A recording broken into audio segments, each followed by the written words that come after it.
அன்பு ஆன்மீக தமிழ் அன்பர்களே நண்பர்களே, உங்கள் அனைவருக்கும் தமிழ் யூடியூப் சேனலின் இனிய தமிழ் வணக்கம். தாய்மொழியால் இணைவோம், தாய்மொழியை வளர்ப்போம். வாழ்க தமிழ், வளர்க தமிழ். நமது சேனலில் இன்றைய பதிவு திருமூலர் அருளிய திருமந்திரம்.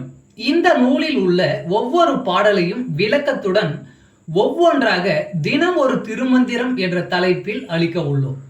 இதனை ஆன்மீக அன்பர்களாகிய நீங்கள் கேட்டு சிவனருள் பெற்று பலன் பெற வேண்டியும், மேலும் இப்பதிவு உங்களுக்கு பிடித்திருந்தால் இப்பதிவிற்கு லைக் மற்றும் ஷேர் செய்தும், அது மட்டுமல்லாமல் இதுவரை இந்த சேனலுக்கு நீங்கள் சப்ஸ்கிரைப் செய்யவில்லை என்றால் இந்த சேனலுக்கு சப்ஸ்கிரைப் செய்து ஆதரவு அளிக்கவும் அன்புடன் கேட்டுக்கொண்டு இப்பதிவினை தொடர்கிறேன்.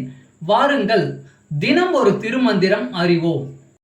திருமந்திரம் என்னும் நூல் திருமூலரால் தமிழில் அருளப்பட்ட சிவ ஆகமம் ஆகும்.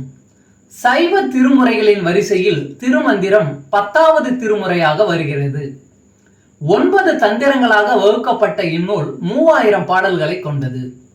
திருமந்திரம் பக்தி பிரபாவத்தில் ஆரம்பித்தாலும் அடுத்து உபதேசம், தத்துவம், யோகம், தியானம், சக்கரம், ஞானம் என்று பல விஷயங்களை பற்றி பேசுகிறது.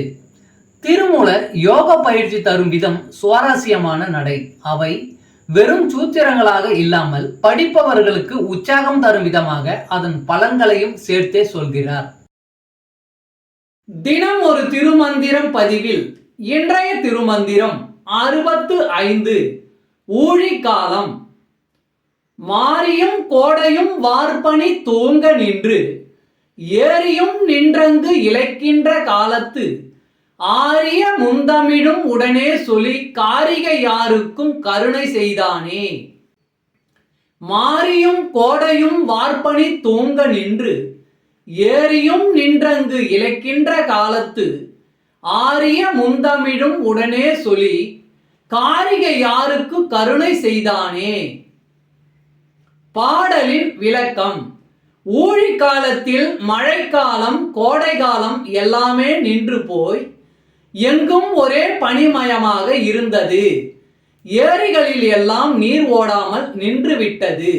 அந்த ஊழிக்காலத்தில் சிவபெருமான் ஆகமங்களை அன்னை பராசக்திக்கு சமஸ்கிருதத்திலும் தமிழிலும் அருளினான்.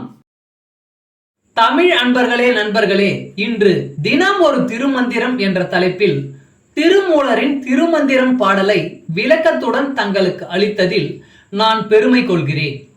மேலும் இப்பதிவு உங்களுக்கு பிடித்திருக்கும் என்று நான் மிகவும் நம்புகிறேன்.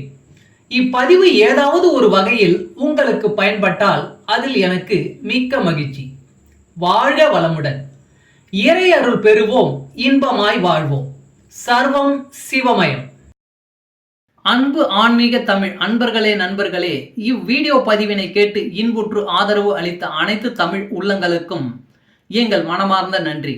மேலும் இப்பதிவு உங்களுக்கு பிடித்திருந்தால் லைக் மற்றும் ஷேர் செய்து, இதுவரை இந்த சேனலுக்கு நீங்கள் சப்ஸ்கிரைப் செய்யவில்லை என்றால் சப்ஸ்கிரைப் செய்து ஆதரவு அளிக்க வேண்டி அன்புடன் கேட்டுக்கொள்கிறேன். நன்றி.